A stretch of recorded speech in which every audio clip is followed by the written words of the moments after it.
A developing story right now tonight at 5. One man is dead. 3 other men were rushed to the hospital in Louisville today after a shooting this afternoon west of downtown Louisville at 12th and Ali. It's our top story. Hello, everybody. I'm Doug Proffitt. And I'm Shay McAllister. It's a situation LMPD is calling frustrating and unacceptable, with multiple people gunned down in broad daylight. Here's a look at exactly where it happened. 12th Street and Muhammad Ali Boulevard, near schools, homes, and businesses right there in the Russell neighborhood. Officers got the call around 12:30 this afternoon.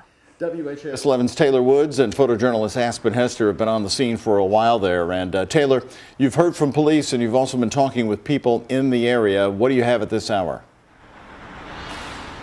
Well, Doug and Shay, right now I'm standing at 12th and Muhammad Ali, just moments ago where that shooting took place. Take a look. You can see traffic is back and steady again. And to give you a lay of the land, this is just near the Beecher Terrace apartments. But right here at this stoplight to the right, a silver Dodge car was involved in the shooting. And a few minutes ago, police towed that vehicle away just a few minutes ago. But so far, this is what we know. Around 12:30 today, police say that's when the shooting happened at 12th and Muhammad Ali in the Russell neighborhood. All 4 men were shot inside a car. 1 man died at the scene, and the other 3 men were rushed to University Hospital in critical condition. We spoke to longtime community activist Dr. Eddie Woods. He said he's frustrated with the amount of shootings in this city. We stay in a state of emergency, a state of quickness, a state of we got to respond right now. And JCPS tells us 2 schools near that area, Coleridge Taylor and Central, were placed on heightened security at the time, but were not placed on lockdown. Police tell us they continue to operate on a normal schedule because they believe the danger was gone from the area. And again, police have been spending all afternoon canvassing the area looking for witnesses, but they're really counting on the public's help. If anyone knows any information about what happened this afternoon around 12th and Muhammad Ali, you are encouraged to contact LMPD at 574-LMPD. Reporting live in the Russell neighborhood, Taylor Woods, WHAS 11 on your side. Taylor, thank you. And right now, more breaking news at 5. WHAS 11 News has learned late today that the wife of the former Clark County, Indiana Sheriff Jamie Null, Misty Null, you see her right here, has been charged in his ongoing investigation. Court records in Clark Circuit Court are showing she's charged with alleged theft and tax evasion. Those records show 5 counts of tax evasion and 5 counts of theft. This information was confirmed by the Clark County Court Administrator, that's Tom Lau. He also says they're waiting for a special judge to be appointed so an arrest warrant can be signed in this case. You'll remember Jamie Null's currently facing multiple felony charges. Focus reporter Travis Breeze is following these developments. He will have more on this breaking story coming up tonight at 6. Well, it was a frightening accident this afternoon after a car drives right into the middle of a daycare in southeastern Jefferson County. So thankful that nobody was hurt. That includes the kids and the staff who were inside. This happened just after 1 o'clock this afternoon at Leaps and Bounds Child Care on South Hurstbourne Parkway. Right now, Metro Police say a woman put her car in drive instead of reverse and went into the daycare. Police are treating this as an accident. Now take a look right here. Here's a photo released by Metro Police shortly after they got there. You can see still inside the daycare, the car sitting there after it crashed right through the glass front. Again, nobody was hurt.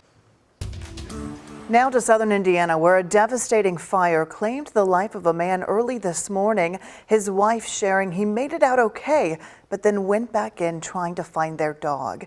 It happened on Redbud Lane, that is east of Austin in Scott County. The fire started right before 5 this morning. Today, his wife opening up to photojournalist Emma Gefter, explaining how they both made it out safe before her husband went back into the house and didn't come out. And then we were standing outside and I was hollering for my dog, and she normally comes straight to me, but she wasn't. I couldn't find her anywhere. There was so much smoke, and he thought maybe she had ran back inside, so he ran inside to try and find her. I ended up finding her outside under one of the cars. She says her husband did not make it back out of that house alive, and the home is considered a total loss. The Indiana State Fire Marshal is leading the investigation. New information today, a man is now in a Maryland jail after a woman was found dead in her Louisville home. According to Louisville Metro Police, officers were asked to check on the welfare of a woman on January 29th. That woman lived on Kenjoy Drive. That's in the Southland Park neighborhood. They say that they did not make contact and then filed a missing persons report. The next day, detectives went back to the same house and found a woman had been fatally shot. It's unclear at this time if she was dead at the time of the first visit. A murder warrant was issued for Tho Luong. He was arrested today by Maryland State Police. And a Western Kentucky university student has died following a boat crash that happened on a lake right near Columbia, South Carolina. 21-year-old Jonathan Bryan from Shelbyville died Tuesday morning. A WKU spokesperson tells our affiliate in Bowling Green, WBKO, that Bryan was a member of the school's bass fishing team. And our sister station, WLTX in Columbia, South Carolina, reports the crash happened last Thursday on Lake Murray during a practice round for a Bassmaster fishing tournament. The boat Bryan was in crashed with another boat. His teammate and the others injured in the boat are now out of the hospital. The man believed to be responsible for a deadly shooting at Doker Manor faced a judge today. His name is Enos Stovall. He's 51 years old. Metro Police arrested him on Tuesday, saying he is responsible for shooting 32-year-old Daniel West at the housing complex right there at Muhammad Ali back on January 13th. West later died at the hospital. Stovall is charged with his murder. In looking at the allegations in history, I think the bond that was set by the on-call judge last night was appropriate, so it's going to stay at $125,000. HIP have posted. And he is expected back in court next week, February the 8th. Well, this isn't the first shooting we've seen at Doker Manor in the past 3 months. A security guard was shot and killed there back in December. Happening late this afternoon, the Metro Housing Authority has been holding a Security and Safety Committee meeting to address these concerns. Louisville Metro police officers say they don't have the staffing to cover every shift at Doker Manor, and they can't legally enforce the rules at Doker Manor. They can only enforce laws.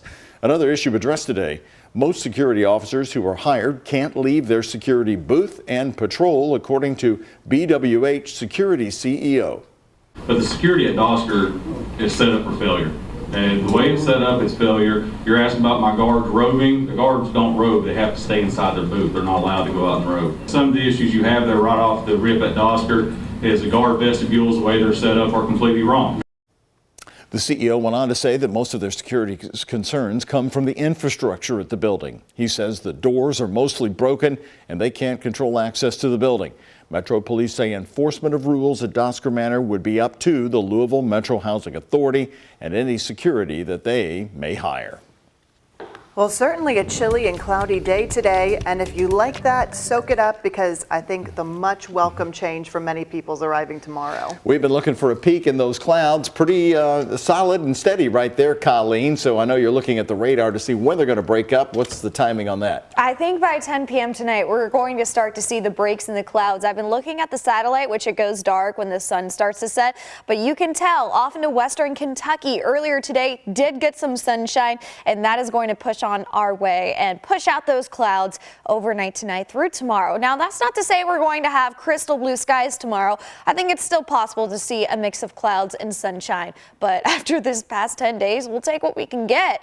Right now, temperatures are in the 40s. Heading out for that evening stroll, we're staying dry, not only throughout the rest of the week, but even into your weekend. It is a really nice forecast with above average temperatures, so we are warming up, especially as we head towards tomorrow. It did feel a little chilly today, so temperatures hovering in the low 40s and upper 30s here for the next few hours. This is what tomorrow looks like for you. The clouds will start to break the first half of the day, which will allow temperatures to cool off to the low 30s, even upper 20s in some spots. By lunchtime, I think that's going to be the sunniest time of the day because we have more streaming clouds into the late afternoon. So it really just depends the timing of those clouds, but there'll be a mix of high and low level out there. But I know we will see that sun at some point tomorrow.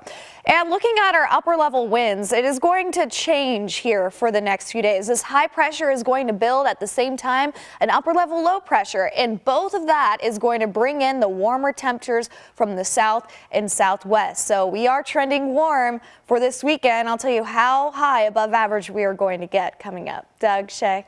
Right, Colleen, thank you very much. At Kentucky's Capitol today, the issue of abortion services was front and center. One Democratic state lawmaker filing 3 bills centered around increasing access to reproductive and maternal health care.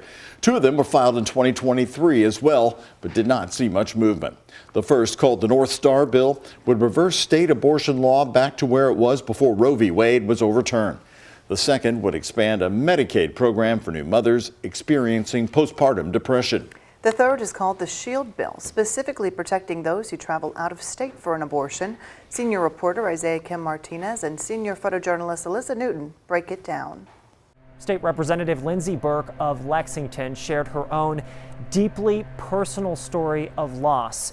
She hopes understanding her circumstances and how common they can be will convince Republicans to support at least some of her legislation. The baby I wanted was not to be. Standing in a room of abortion rights advocates holding signs reading "Stop the Bans," Representative Lindsey Burke voiced her struggles in pregnancy over the last few years, losing 2 of 3 children to medical complications. Having options, in this case to travel to Cincinnati for its resources, made the difference. And so having the ability to know the day and time that horrible nightmare was going to come to an end was a gift to me. Now she's taking action, introducing the SHIELD Bill, which would double down on protecting women traveling out of state for reproductive health care from prosecution. And the doctors, too. I've seen some actual action in the courts by people who would invade our privacy, take our most vulnerable moments, and use them to hurt us. There has been an effort by Republican attorneys general across the country, including Kentucky's former AG Daniel Cameron, to establish access to medical records for services obtained outside the state. A spokesperson for Kentucky's new attorney general, Russell Coleman, telling me today he would not have joined the letter, saying, quote, "I've been clear about my priorities as Attorney General. I will put violent criminals and drug traffickers behind bars where they belong." The ACLU of Kentucky and Planned Parenthood both on site Wednesday. Patients need to know that their medical information and care won't be under surveillance when they return home, and that they and their providers won't be criminalized. The SHIELD bill would also provide an avenue for patients to sue the state for violation of civil rights if they feel their health care privacy was infringed upon. I too want to be a parent. I love children. I want to see families grow. But I understand, because of the life that I've lived, that's actually very complicated. And likely adding to the complications of getting the bill passed will be GOP opposition. Burke telling me she'll be having those conversations as soon as possible to find support across the aisle. Isaiah Kim Martinez, WHAS11 on your side. As it stands, Kentucky's near-total abortion ban only provides exceptions if the life of the pregnant person is at risk. Earlier this month, Kentucky State Senator David Yates of Louisville filed a bill to expand those exceptions to include rape and incest. That bill hasn't yet been assigned to a committee. Just ahead